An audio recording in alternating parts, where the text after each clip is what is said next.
अस्सलामुअलैकुम dear YouTubers, मैं हूं अनीला और आप देख रहे हैं मेरा यूट्यूब चैनल ऑनेस्ट रिव्यू। आज मैं बहुत ही अहम टॉपिक पे बात करूंगी जिस पे बहुत कम बात की जाती है, फ्री रेडिकल्स के बारे में। फ्री रेडिकल्स क्या हैं, ये कैसे हमें बूढ़ा बनाते हैं, ये कहाँ से आते हैं, इनसे कैसे बचा जा सकता है, डिटेल में बात करूँगी। बड़ा इम्पॉर्टेंट टॉपिक है और जो ज़्यादा इलिटरेट लोग हैं और जो साइंस से ज़्यादा बिलोंग नहीं करते वो टेंशन ना लें, ये वीडियो हर किसी को समझ में आएगी। तो चले मैं बात करती हूँ कि फ्री रेडिकल्स असल में होते क्या हैं। फ्री रेडिकल्स ऐसे मॉलिक्यूल्स को कहते हैं जो कंप्लीट नहीं होते, जिनकी बाहर की तह में इलेक्ट्रॉन कंप्लीट नहीं होता। अब इनके अंदर भी ये ख्वाहिश होती है इन मॉलिक्यूल्स के अंदर कि हम कंप्लीट हो जाएं। तो ये क्या करते हैं कि ये एक कंप्लीट मॉलिक्यूल्स के साथ बाउंड बनाते हैं और उनको अपना हिस्सा बना लेते हैं और उनको डैमेज कर देते हैं। ठीक है, जैसे हमारी स्किन अगर हेल्दी है तो कोई भी बाउंड अगर फ्री रेडिकल्स हमारी स्किन के साथ अटैच होता है, चाहे वो एक्सटर्नली हो या इंटरनली हो, ठीक है, तो वो हमारे जो सेहतमंद मुकम्मल खलियात होते हैं, मॉलिक्यूल्स होते हैं, उनके साथ बाउंड बना के उन्हें डैमेज कर देता है और ख़ुद मुकम्मल हो जाता है।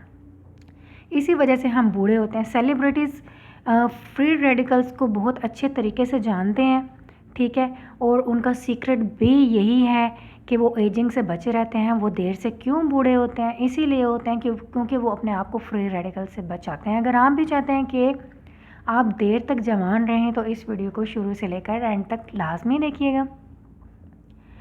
अब मैंने बता दिया कि फ्री रेडिकल्स क्या होते हैं। अब आ जाती है बारी कि ऑक्सीडेटिव स्ट्रेस क्या होता है। जब फ्री रेडिकल्स हमारी बॉडी के अंदर बहुत ज़्यादा हो जाते हैं तो ऑक्सीडेटिव स्ट्रेस पैदा हो जाता है, जो कि हमें डार्कर दिखाता है। हमारी स्किन पे मेलाज़्मा आ जाता है, झुर्रियाँ आ जाती हैं, ब्राउन से निशान आ जाते हैं। कभी आप बूढ़े लोगों के स्किन पे देखें तो ब्राउन से बहुत मोटे मोटे से धब्बे आपको नज़र आएंगे।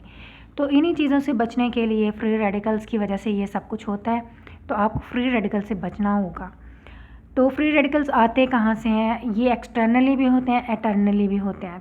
पोल्यूशन के अंदर बहुत ज़्यादा होते हैं, अल्ट्रा वायलेट रेज़ में, सूरज की शुआओं के अंदर भी ये काफ़ी मकदार में होते हैं। और जो इंडस्ट्रियल एरिया होते हैं, सिटी के इलाके होते हैं, वहाँ बहुत ज़्यादा डस्ट होती है।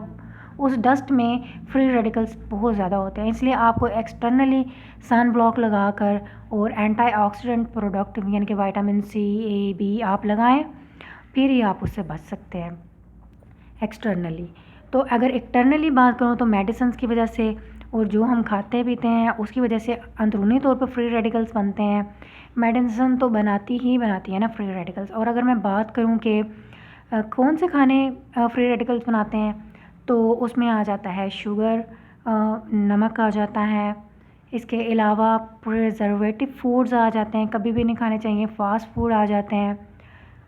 तो इनकी जगह क्या खाना चाहिए, ये भी मैं आपको दोनों लिस्ट दे दूँगी जो फ्री रेडिकल्स पैदा करती हैं, और वो भी जिससे आप फ्री रेडिकल से बच सकते हैं, वो भी।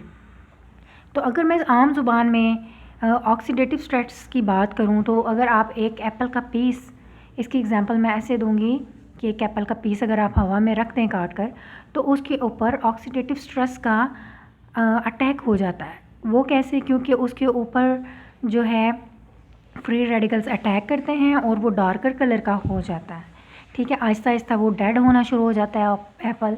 इसी तरह फ्री रेडिकल से हमारी बॉडी का भी वही हाल होता है जो एप्पल का हाल होता है।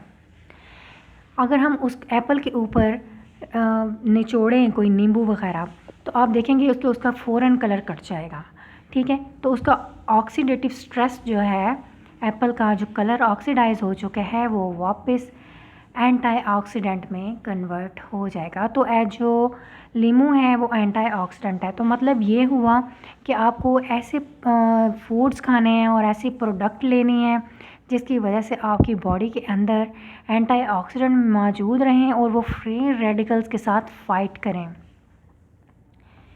तो एक्चुअल ये मैं बात कर रही हूँ इसके बारे में।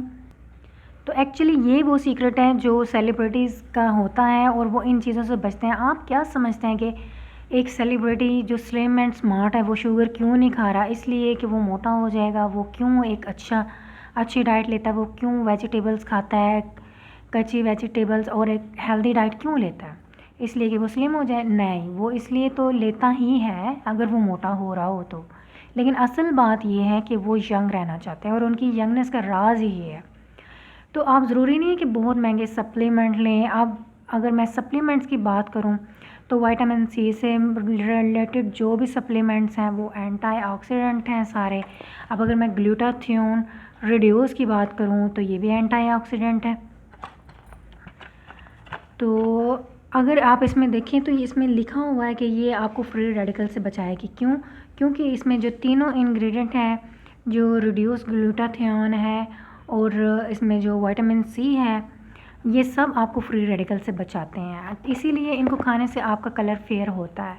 लेकिन मैं आपको इसके साथ अपनी दूसरी वीडियो का लिंक दे दूँगी जिसमें मैंने विटामिन इसके साथ जो अपना एक्सपीरियंस है वो शेयर किया हुआ है, वो भी वीडियो में आपको लिंक दे दूँगी उसका भी, वो भी आप देख सकते हैं। इसके बारे में मैं ज़्यादा डिटेल से बात नहीं करूँगी, सिर्फ मैंने इसमें मकसद आपको बताना कि फ्री रेडिकल्स के बारे में था।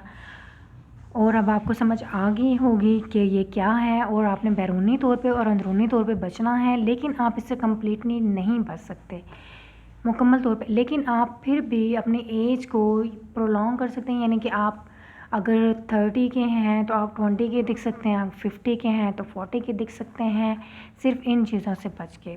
अगर आपको मेरे इस इंफॉर्मेशन अच्छी लगी है तो मेरी वीडियो को लाइक कीजिएगा, मेरे चैनल को सब्सक्राइब कीजिएगा और अपना ख्याल रखिएगा और मुझे दुआओं में याद रखिएगा। और मैं एंड पर लिंक दे दूँगी इसका, जो मैंने इसके बारे में, जो मेरा इसका रिव्यू है उसके बारे में। तो इसी के साथ अल्लाह हाफ़िज़।